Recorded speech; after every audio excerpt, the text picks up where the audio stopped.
राधे राधे, जय माता की। हम नवरात्रि के 7वें दिन माँ कालरात्रि की पूजा करते हैं। माँ कालरात्रि भूत प्रेत, बुरी शक्तियों और शत्रु का विनाश करती हैं और नकारात्मक ऊर्जा को घर से दूर रखती हैं। देवी कालरात्रि का रंग श्री कृष्ण की तरह है, इसलिए उनका नाम कालरात्रि है। गले में सितारे की तरह चमकती हुई माला रहती है, हाथों में अस्त्र शस्त्र रहते हैं, इसी वजह से इनका नाम शुभकारी भी पड़ा।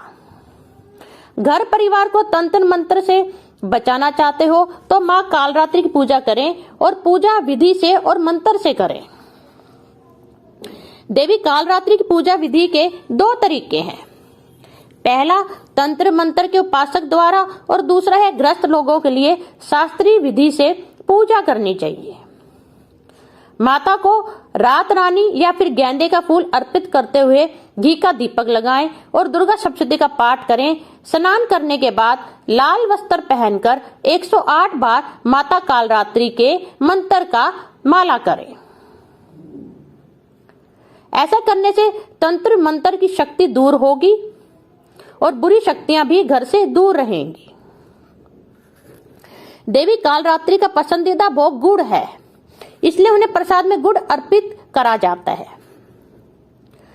इस दिन 7वें दिन पूजा के लिए नीला रंग शुभ माना जाता है, क्योंकि नीला रंग निडरता का प्रतीक है और माता निडरता में विश्वास रखती है।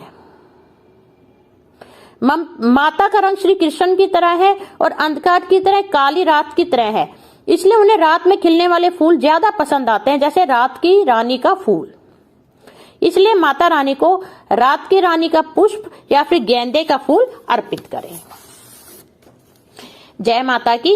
मैं हूं आकांक्षा और आप सबका बहुत बहुत स्वागत करती हूं आपके अपने YouTube channel Krishna magical world में। आज हम दुर्गा सप्तशती के 7वां अध्याय का श्रवण करेंगे, चंड और मुंड का वध। मैं मातंगी देवी का ध्यान करती हूँ। वे रतन में सिंहासन पर बैठकर पढ़ते हुए तोते का मधुर शब्द सुन रही हैं। उनके शरीर का वर्ण श्याम है। वे अपना एक पैर कमल पर रखे हुए हैं और मस्तक पर अद्रचंद धारण करती हैं तथा कन्हार पुष्पों की माला धारण किए वीणा बजाती हैं। उनके अंग में कसी हुई चोली शोभा पा रही है। वे लाल रंग की साड़ी पहने हाथ में शंख में पात्र लिए हुए हैं।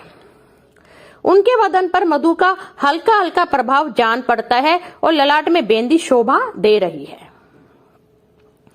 ऋषि कहते हैं तदनंतर शुंभ की आज्ञा पाकर वे चंड मुंड आदि दैत्य चतुर्गनी सेना के साथ अस्त्र शस्त्रों से सुसज्जित हो चल दिए। फिर गिरिराज हिमालय के स्वर्ण में ऊंचे शिखर पर पहुंचकर उन्होंने सिंह पर बैठी देवी को देखा। वे मंद मंद मुस्कुरा रही थी। उन्हें देखकर दैत्य लोग उन्हें तत्परता से पकड़ने का उद्योग करने लगे।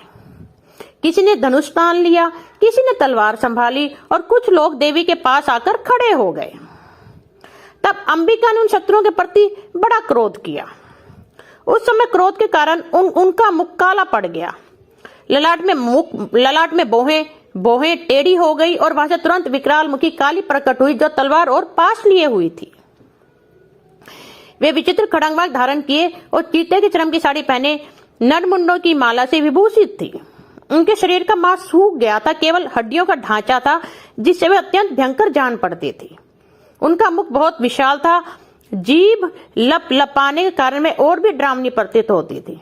उनकी आंखें भीतर को दसी और कुछ लाल थी। वे अपनी भयंकर गर्जना से संपूर्ण दिशाओं को गुंजा रही थी। बड़े बड़े दैत्यों को वध करती हुई वे कालिका देवी बड़े वेग से दैत्यों की सेना पर टूट पड़ी और उन सबको भक्षण करने लगी। वे पार्श्व रक्षकों, अंकुशधारी महावतों, योद्धाओं और घंटा सहित कितने ही हाथियों को एक ही हाथ से पकड़कर मुंह में डाल लेती थी। इसी प्रकार घोड़े, रथ और सारथी के साथ रथी सैनिकों को मुंह में डालकर वे उन्हें बड़े भयानक रूप से चबा डालती थी। किसी के बाल पकड़ लेती, किसी का गला दबा देती, किसी को पैरों से कुचल डालती और किसी को छाती के धक्के से गिराकर मार डालती थी। वह असुरों के छोड़े हुए बड़े बड़े अस्त्र शस्त्र मुंह से पकड़ लेती और रोष में भरकर उनको दांतों से पीस डालती थी।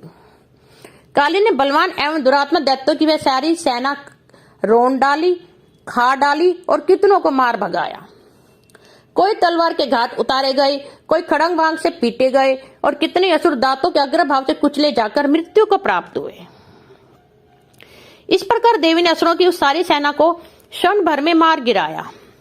यह देख चंडून अत्यंत भयानक काली देवी की ओर दौड़ा तथा महादैत्य मुंड ने भी अत्यंत भयंकर बाणों की वर्षा से तथा हजारों बार चलाए हुए चक्रों से उन भयानक नेत्र वाली देवी को आच्छादित कर दिया। वे अनेकों चक्र देवी के मुख में समाते हुए ऐसे जान पड़े मानो सूर्य के बहुतेरे मंडल बादलों के उदर में प्रवेश कर रहे हों। तब भयंकर गर्जना करने वाली काली ने अत्यंत रोष में भरकर विकट अट्टहास किया। उस समय उनके विकराल वदन के भीतर कठिनता से देखे जा सकने वाले दांतों की प्रभा से वे अत्यंत उज्जवल दिखाई देती थी। देवी ने बहुत बड़ी तलवार हाथ में ले हंग का उच्चारण करके चंड पर धावा किया और उसके केस पकड़कर उसी तलवार से उसका मस्तक काट डाला। चंड को मारा गया देखकर मुंड भी उन देवी की ओर दौड़ा। तब देवी ने रोष में भर के उसे भी तलवार से घायल कर धरती पर सुला दिया।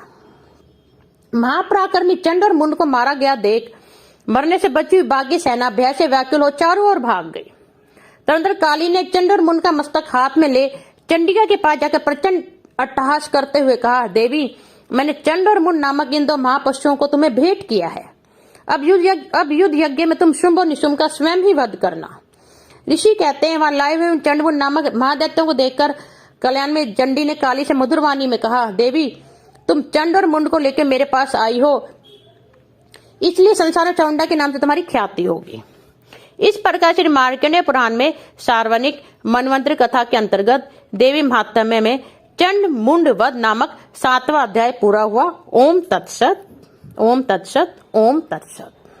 जय माता की। धन्यवाद।